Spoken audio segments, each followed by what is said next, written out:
The war on fossil fuels has ramped up in recent years as the world focuses on ways to combat climate change. But those efforts are causing mayhem when it comes to producing energy that people need, like oil, natural gas, and other types of carbon-based fuel. Over the past 5 years, the price of crude oil jumping nearly 34%. Yahoo Finance's senior columnist, Rick Newman, joins us now and fills us in on quite a predicament. Rick, what can you tell us?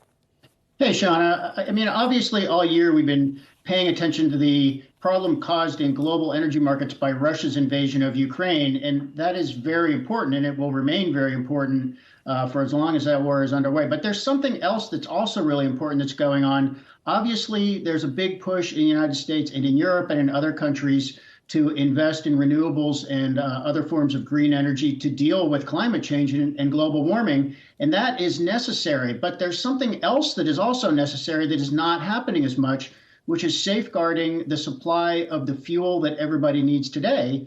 And that is oil and natural gas mostly. And we have seen the effects of moderate cutbacks in new capacity for oil and gas. But this oil and gas is not going anywhere. We're going to need oil, just as much oil as today, for like at least another 10 years, and perhaps as much natural gas for the same period of time. And we are not investing in that part of the energy infrastructure. So there's a big piece missing from this energy transition from fossil fuels to green energy.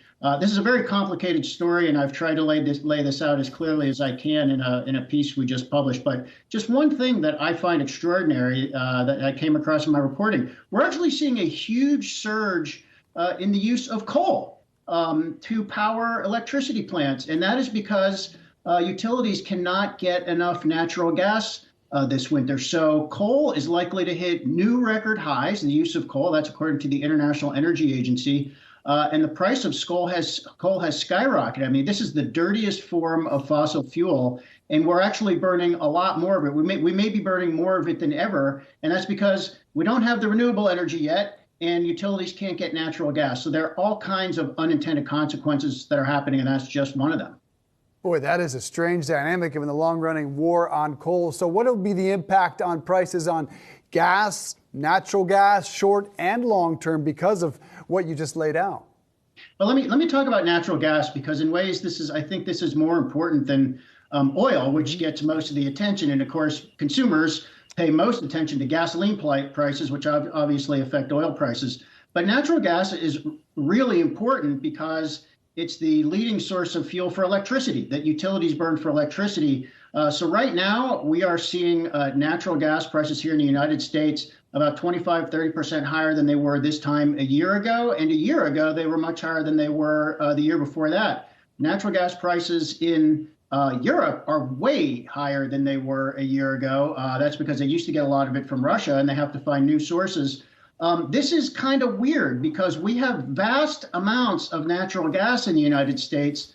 I looked into the Appalachian Basin, which is this huge deposit that runs from Maine all the way to Alabama. That is one of the largest natural gas deposits in the world. And yet we cannot get most of that gas out of there to either American consumers or put it on the global market because pipelines keep getting killed. There have been at least 5 pipelines out of there that would have gotten that gas to consumers on the eastern coast of the United States and could have exported it to Europe or other places.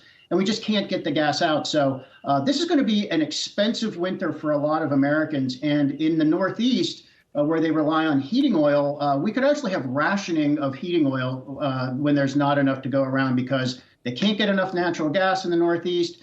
Heating oil is similar to diesel. We have a kind of a scarcity of diesel fuel right now. Like I said, this goes on and on. This is multifaceted. There's a lot to it, but something's wrong in the energy economy. And it's strange, not enough attention being paid to the short nor long-term consequences thereof. Senior columnist Rick Newman, appreciate that.